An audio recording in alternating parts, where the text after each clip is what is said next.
Hey friends, it's Miss Becca. Welcome to your Ridge Kids Worship Experience. Have you ever wanted to give up but just kept going? Maybe you were cleaning your room or helping your family cook a big meal. It sometimes feels like when we're climbing mountains when things are hard, but when you put your trust in God, you can get through it. This month we're going to be talking about grit, which is refusing to give up when life gets hard. We're going to hear all about the lives of Joseph and Moses. Both men trusted God through hard situations and had grit. I can't wait for you to learn more about this today, so you have fun, and I'll see you next time. Bye, friends.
Welcome to Story Lab.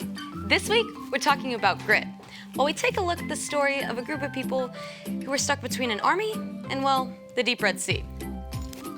Oh, and we're also going to be doing this.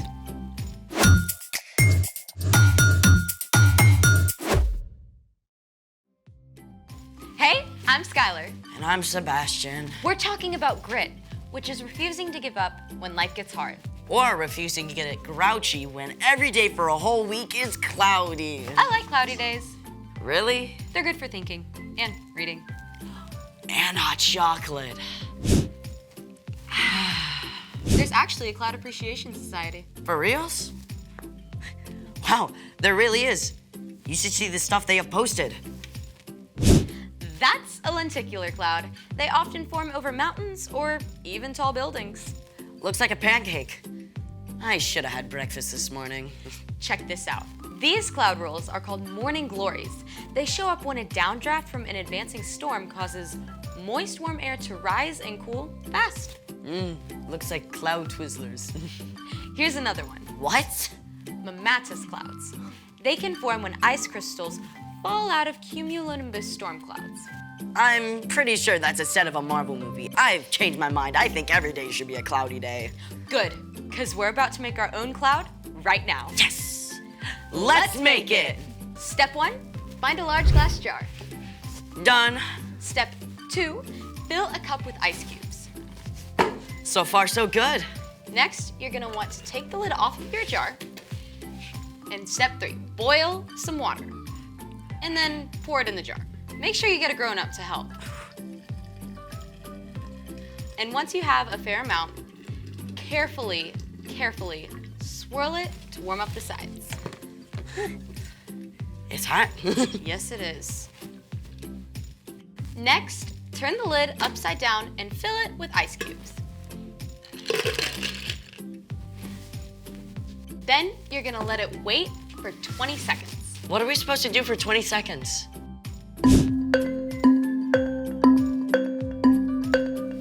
This next part has to be fast. Step 6. What's gonna happen is you're going to remove the lid, pump hairspray into the jar, and then immediately put the lid back over it. Are you ready? Yes, I'm ready. Can you do it? I can do it. Okay, 3, 2, 1. I can see it brewing. Release the cloud. Oh, that's so cool.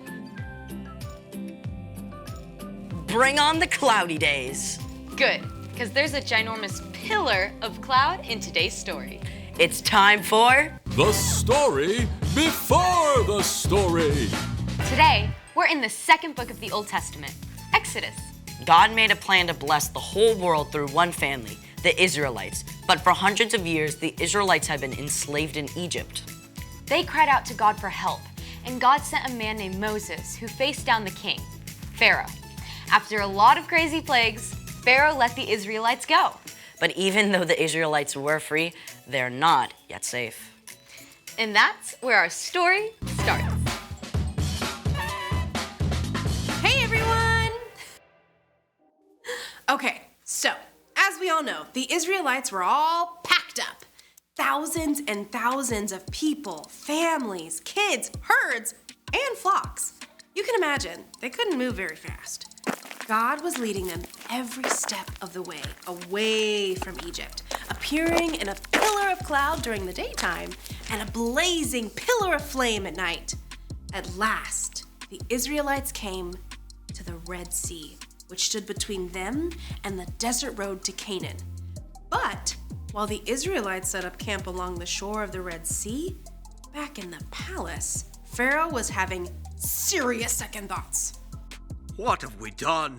We've lost all our workers. Prepare 600 chariots at once. Pharaoh jumped in his chariot and led an army of chariots and horsemen racing across the desert after the Israelites. The galloping horses and rattling chariots kicked up clouds of dust, and soon the Israelites could see them coming. There was no way they could outrun the Egyptian army. The Israelites were trapped. Why did you bring us out in the desert to die?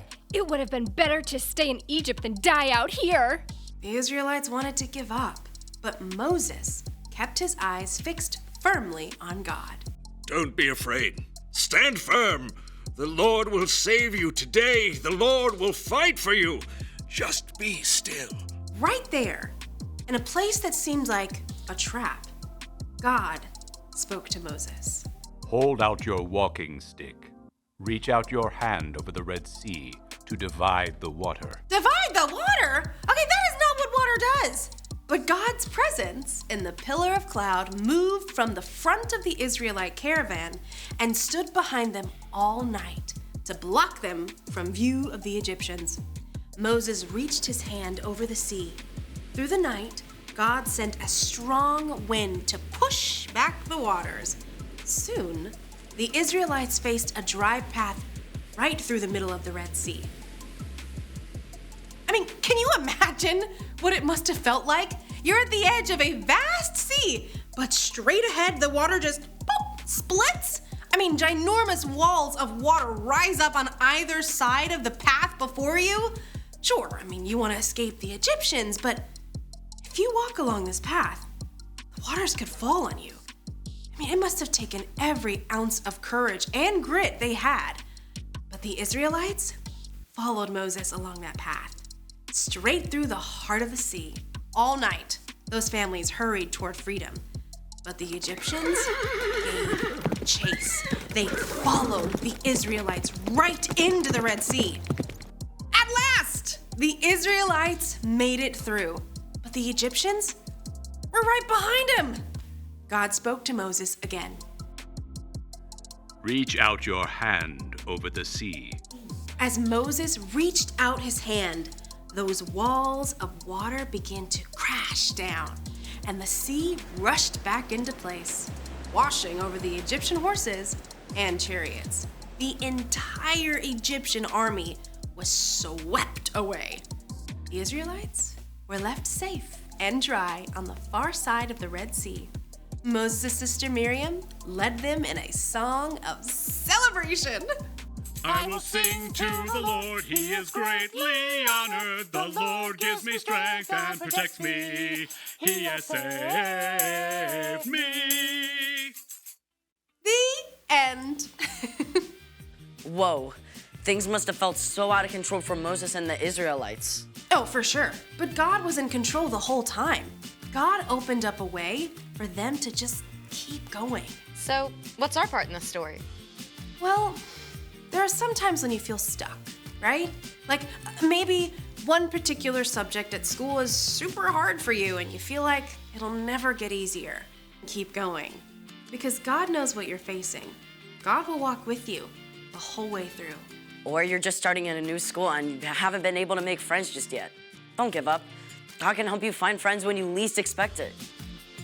And best of all, God gave us Jesus to show what it looks like to keep going. Exactly. I mean, Jesus didn't give up loving us, even though it cost him his life. And when we follow Jesus, we have the power of the Holy Spirit to keep going too. That is amazing news. Isn't it? All right, I'll see you guys next time. Bye. Bye, Erica. So here's the thing. Hold on, because God is still in control. Knowing that can help you grow grit. And God makes some pretty incredible clouds. Is that a dog? That's definitely a werewolf howling. Thanks for joining us in the Story Lab. See you next time. I think that one's Winnie the Pooh.